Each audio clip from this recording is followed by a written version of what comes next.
Matthew 28, verse 1 and 2. And the Bible says, "In the end of the Sabbath, as it began to dawn toward the first day of the week, came Mary Magdalene and the other Mary to see the sepulchre." Now listen, this is our gem for today. "And behold, there was a great earthquake.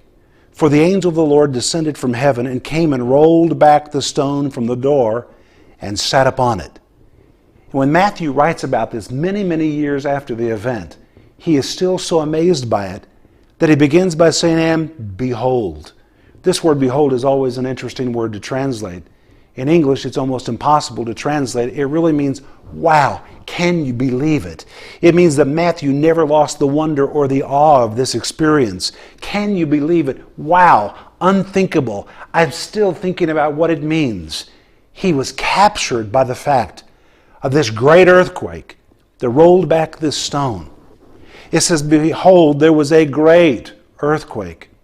The word great is the word mega.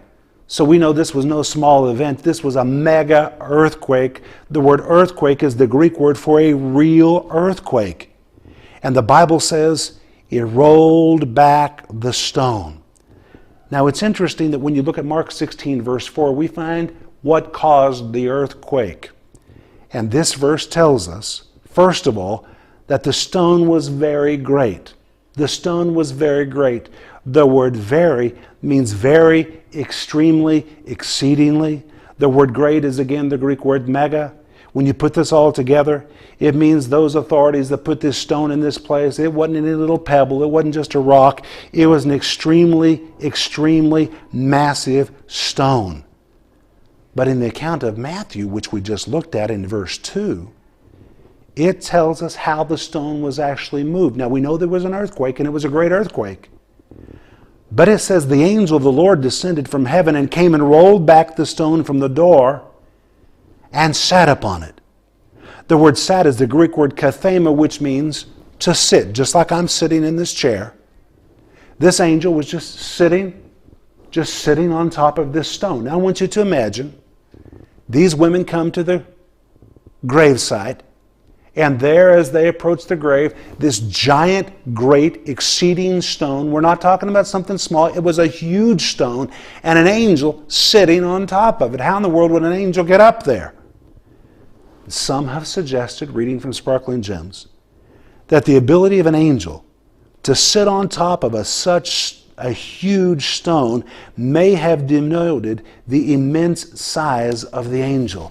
In other words, he was so huge that he could sit on top of this giant stone as if it were a chair. And if this was the case, the removal of that stone would have been a very simple feat for this angel. And Matthew tells us that not only was the angel strong, but his countenance was like lightning, and his raiment was white as snow.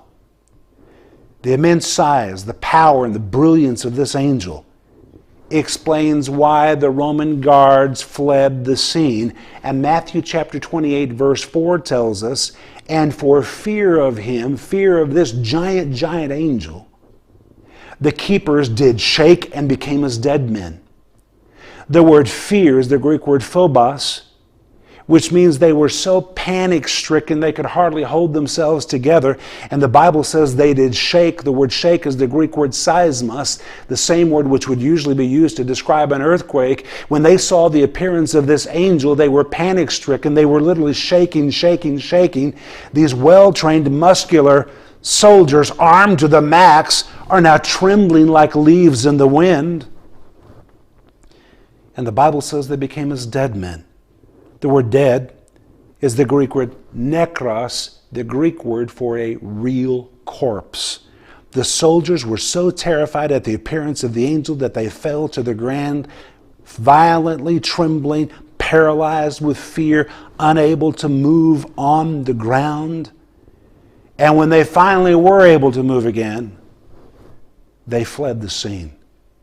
So that when the women arrived at the garden tomb,